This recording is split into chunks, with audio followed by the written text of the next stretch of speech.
Discovery, go and throttle up. Discovery, roger, go for deploy. Thanks, David, and to everybody in the shuttle program. The crew is go for launch.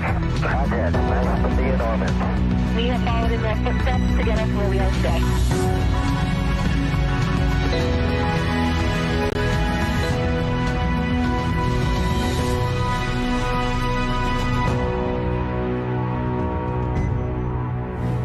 Good afternoon, and astronauts Nick Hague, Sunny Williams, and Butch Wilmore.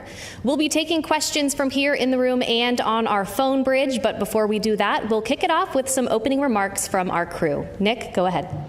Thanks, Courtney. Wanted to kick off with words that would describe what the CREW-9 mission meant, and I think ultimately it's unique, like every spaceflight mission tends to be, and you don't know exactly how they're going to play out. But I think that the CREW-9 mission, when it comes to it, it highlights to me safety and the importance of the mission and the balance of those two. As you all know, back in the early fall, NASA was balancing the safe return of Sunny and Butch with the need to continue the mission that's been going on board the space station for 2.5 decades up there, performing research for the benefit of humanity. And so there was a decision made to send Alex and I up with a couple empty seats and integrate Butch and Sunny into the crew of CREW-9. And then bring them back at the end of a long-duration spaceflight mission. And so we sit here today, minus Alex, who's recuperating in Russia right now with friends and family, thankfully. And we sit here as a testament to the success of that mission. So I look forward to answering your questions. Sunny? Yeah, sure. Just wanted to say thanks to Nick and Alex for coming up and getting us and bringing us home, and thanks to so many who prepared us for our mission. The Commercial Crew Program with NASA and Boeing, as well as SpaceX, really got us ready to go. All of the trainers here at Johnson Space Center, the mission control teams all over the country, in Florida to California, so throughout the whole country, as well as what we're doing now. Our teams here are getting us ready to get, rehab and get ready to take on new challenges. So, feeling good since we've been back almost 2 weeks now. Actually went out and ran 3 miles yesterday, so I will give myself a little pat on the back. Our trainers are rocking it and getting us ready to get back to help out with the new astronauts as they're getting ready for their mission. So the biggest thing I want to say was thank you. Yeah, thank you, Sunny. Let me start off with an analogy, a sports analogy. This very difficult job that we take part in, it's a team sport. It encompasses organizations throughout NASA, throughout the country, coming together. The Commercial Crew Program, headquarters, the International Space Station program, working together day in and day out behind the scenes, diligently to make all of this work together. And then you couple that with a nation that comes together and it cares about the human spaceflight program and prays for us and what's taking place. It goes beyond understanding, honestly. And then this organization also is incorporated into an international organization that reaches beyond our own borders and brings in the world like no other organization on or off the planet. And I can tell you, it's simply a privilege to take part in all of that. All right, thank you all for your opening remarks. We will go ahead and start taking questions now. If you're in the room, please raise your hand and we'll be sure to get a microphone over to you. If you're joining from our phone bridge, please press *1 when you're ready to enter the queue. And due to the high volume of questions today that we are receiving, we ask that media start with 1 question, and if we have time for a second round, we'll come back around to you. We'll start here in the first row with any questions. Mark, go ahead. Mark Strassman, CBS News. Welcome back, everyone. Good to talk to all of you again. We're meeting in this auditorium for a reason. There are roughly 60 news outlets represented here, another 120 or so on the phone. Butch and Sunny, have you been surprised by the continuing and intense interest in your space saga?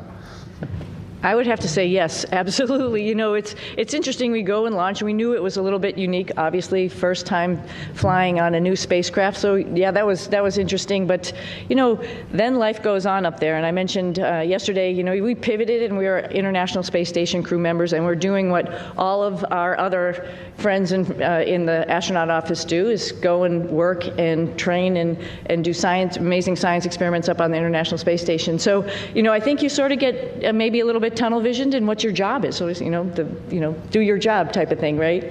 And so you're not really aware of what else is going on down here. I hate to say that. You know, maybe the world doesn't revolve around us, but we revolve around the world, like something like that. But you know, I think we were just really focused on what we were doing and trying to be part of the team and making sure we pulled our weight for the team. Of course, we heard some things, and I'll let obviously hand this off to Butch.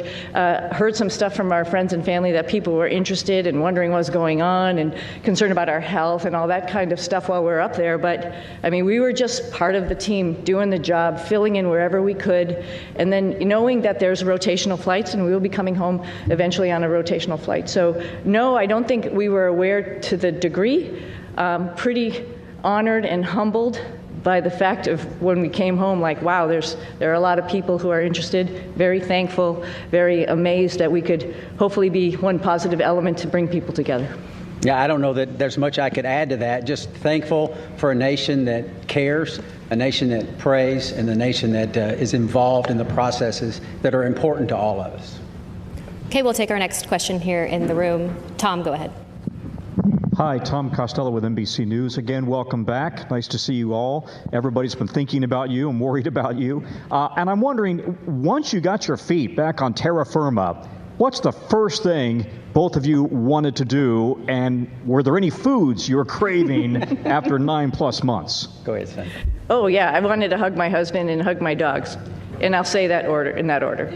But maybe not. No, I'm just joking. But of course, food, something that's just like for home for me, like something that is very, reminds you of home. And my father was a vegetarian, so I had a good grilled cheese sandwich when I got home. So that reminded me of him. Yeah, certainly embracing the family again, but also the opportunity, and I've already said it a couple of times, is just to say thank you to a nation that got involved in all of this. It makes it special, not just for us, but for all, I think, our nation as a whole. So thank you. All right, we'll take our next question right here in the front row. Thank you. My question's for Sonny. When you first got off the plane in Houston, we saw you hug Zena Cardman, and there was a nice exchange. If you could describe what happened and your gratitude towards the crew members who stepped aside so that you'd have seats coming back. Yeah, it's a great observation, so thank you very much. Zena's awesome. Stephanie Wilson, awesome. When this whole thing was unraveling, like my heart went out because it's just sort of like, wow, you're waiting for your space flight, specifically Zena, as her first flight. Like, wow, it's a little bit rough to know that you're going to be moved to a different flight. But at the same time, she is an awesome person, an awesome astronaut. She's going to get the opportunity, and this just wasn't the right flight for her to be on at that moment in time. And so I just gave her a big, huge hug. I told her that I used her CREW-9 shirt when we were up there for a photo op, but I packed it back up real nicely and put it in her stuff. And little joking aside, I just wanted to really tell her thank you for taking one for the team, and that's what our office is about. But she needed to have that acknowledgement. Okay, we'll take one more question here in the room, and then we'll head to our phone bridge. Hi, this question is for Sunita. I'm Jeff Saperstone, by the way, from NBC in Boston. A lot of people in your hometown, in Needham, they've been watching this Go Sox. Bit by bit, every moment. Yeah, everybody at the elementary school, there was a big watch party for you when you came home. What's your message to them? They've been so anxiously awaiting for you to return. Oh, well, I'm back. First and foremost, we were always coming back, and I think people need to know that. And we're back to actually, share our story with so many people because, it's like you all mentioned, it's slightly unique, and there's some lessons learned to it. And part of that is just resilience and being able to take a turn that was unexpected and make the best of it. And I think that is the biggest thing that I want to, pass down, particularly to kids who think that their life should be the straight arrow to what you want to do, and you're just going to get there. Well, sometimes it takes some turns, some rights and some lefts, and you just keep focused on your goal, and other doors might be open for you. So I think that's the biggest message. All right, we'll head to our phone bridge. Our first question there is from Marcia Dunn with the Associated Press. Welcome back, everybody. Butch, this question is for you. Where do you lay the blame for your Starliner test flight? Clearly, Starliner was not ready to fly when it did. Whom do you hold responsible for everything that happened? Thanks. That is a question that I cannot answer in a couple of comments, but I'll start with me. There were some issues, of course, that happened with Starliner. There were some issues, of course, that happened that prevented us from returning on Starliner. And I'll start with me. There were questions that I, as the commander of the spacecraft, that I should have asked, and I did not. At the time, I didn't know I needed to. And maybe you could call that hindsight, but I'll start and point the finger and I'll blame me. I could ask some questions, and the answers to those questions could have turned the tide. So blame, that's a term, I don't like that term, but certainly there's responsibility throughout all the programs, and certainly you can start with me. Responsibility with Boeing? Yes. Responsibility with NASA? Yes. All the way up and down the chain. We all are responsible. We all own this. And we are, in this business, trust. You cannot do this business without trust. You have to have ultimate trust. And for someone to step forward and these different organizations say, hey, I'm culpable for a part of that issue, that goes a long way to maintaining trust. So we're not going to look back and say this happened or that happened and that person's or that issue or that entity's to blame. We're going to look forward and say, what are we going to use our lessons learned from this whole process and make sure that we are successful in the future. This is a tough business. The analogy about it is it's always a curvy road. It's never straight in this business. And minimizing those curves and being systems and processes in effect to prevent some of these curves is what we have to do as we leave low Earth orbit and go beyond to the moon and beyond that. So we're going to look forward, and that's the focus.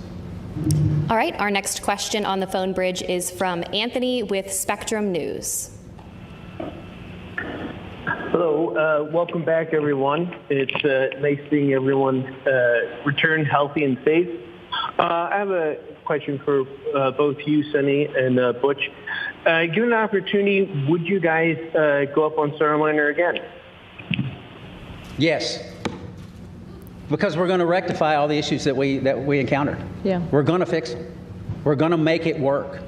Boeing's completely committed. NASA is completely committed, and with that, I get on in a heartbeat. Yeah, I would agree. The spacecraft is really capable. There were a couple things that need to be fixed, like Butch mentioned, and folks are actively working on that. But it is a great spacecraft, and it has a lot of capability that other spacecraft don't have. And to see that thing successful and to be part of that program is an honor. Yeah.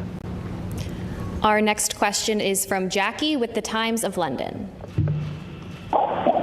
Yes, hello, and welcome back to Earth. I wondered about the stuck, stranded, marooned narrative, and to what extent were you aware of that narrative playing out around that down here, and has that been frustrating for you to have to address? Thank you. I'm sorry, that was a little garbled. The stuck maroons narrative. Oh, stuck maroon. Oh, the stuck maroon narrative. We heard about that. Yeah, we heard about that. Somebody mentioned that. We've said this before. We had a plan, right? The plan went way off for what we had planned, but because we're in human spaceflight, we prepare for any number of contingencies because this is a curvy road. You never know where it's going to go. We prepare for this. So we, as Sonny used the term, and it's a great term, we pivoted to all that training we did that we didn't think we needed to do, and a lot of people didn't think we needed to do, but we did it anyway, as we pivoted to this other preparation, and that is what makes human spaceflight, your human spaceflight program, special. It is hard, like I said, and preparing for any number of contingencies is what we do. It happened to be me and Sonny involved in this, but it could have been any one of the astronauts. There's 40 or so of us eligible for assignment. It would have been any one of us that would have been in the same situation, or could have been in the same situation, and would have done the exact same thing that we did, because they would have gone prepared just like we did. Yeah, and one addition to that, this is a lot bigger than, Butch and myself, like we've talked about already. This is the International Space Station program, and there's a lot of, wheels that are turning and wickets that we have to go through to get people up the International Space Station to do all of the amazing science that we're doing up there. We recognize that, we know that, just like anybody else in the astronaut office, and we came, as Butch has mentioned before, prepared, and we were ready to do that pivot and be part of that bigger thing that's not just about us, knowing that everybody on the ground, there's a huge team of people, like I quickly mentioned in my quick thank you, but there's a huge group of people who are looking at the whole program and understanding how and what was the best time and way to get us back home. We knew that, and we were ready to wait until that decision was made, and that was fine. And I'll also add that we're grateful for people that, I don't think they were looking just at us when they make recommendations. We can do this, we can do that. They're looking what's best for the human spaceflight program, for our nation's goals. They're not looking just about Sonny and Butch. And we appreciate those entities that do that and reach out and say, hey, we can do this, we can do that, we can do that. And NASA says, hey, we got a plan, we came prepared, here's what our plan is. And we think this is the best plan because it doesn't disrupt the flow of how these missions lay out. So, and that's the one we went with. Yeah. All right, we'll take our next question here in the room. Andrea, go ahead. Thank you guys for being available today. So your mission became unusually political. Given your experience, do you think other astronauts are going to get nervous that they could be caught in the middle of a political fight? And is there a point where, this starts to jeopardize safety of a mission when you start looking at all these politics that come into play? Thank you. I think Nick's got some good insight on that. Good job.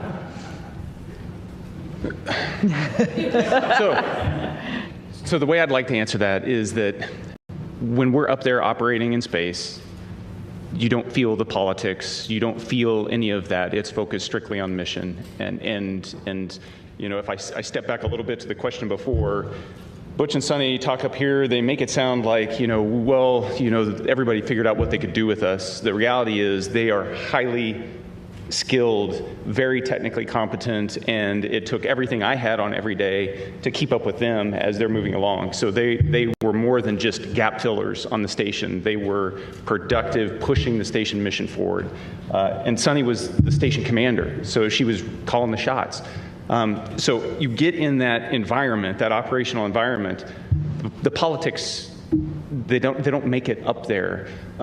We are working as a part of an international team that spans the globe and works with, half a dozen mission control centers spread around the globe that are talking in multiple languages, and we just figure out how to make it happen. And that's the magic of human spaceflight, is that we can focus on something so positive that pulls people together. And we've been doing that for a long time. Yeah. All right, we'll take our next question here in the room. Hi, I'm Jaywan with KPRC, the NBC affiliate in Houston. This question is for Butch. I actually stopped by your church right before I came here, and I heard that you were still attending your church services from space. Right. Can you tell me a bit about why that was important for you to do? Well, goodness, the Word of God.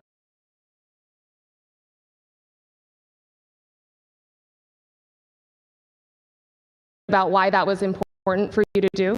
Well, goodness, the Word of God continually infilling me. I need it. My pastors are the finest pastors on or off, in this case, the planet. And to tie in and to worship with my church family was vital. I mean, it's part of what makes me go. And not only that, I also tied into Grace Baptist Church in Mount Juliet, Tennessee. A buddy of mine is an elder there and a pastor there, and I would watch their service as well every single week. And it was invigorating. It was part of what I need as a believer in Jesus Christ to continue that focus. It assists me day in and day out because I need that fellowship, even though it's fellowship from afar, and it's not like being fellowship up close, but still I need it. So yeah, thank you for that. Okay, we'll head back to our phone bridge. Next up is Ryan with NASAspaceflight.com. Hi, thank you. For the whole crew, of course, this narrative that's being pushed out has made your mission probably the most popular NASA mission to the general public for as long as I can remember, probably since the retirement of the shuttle. But for the whole crew, do you think this extra attention has been a net positive or a net negative for the agency's sort of popularity and the spaceflight industry?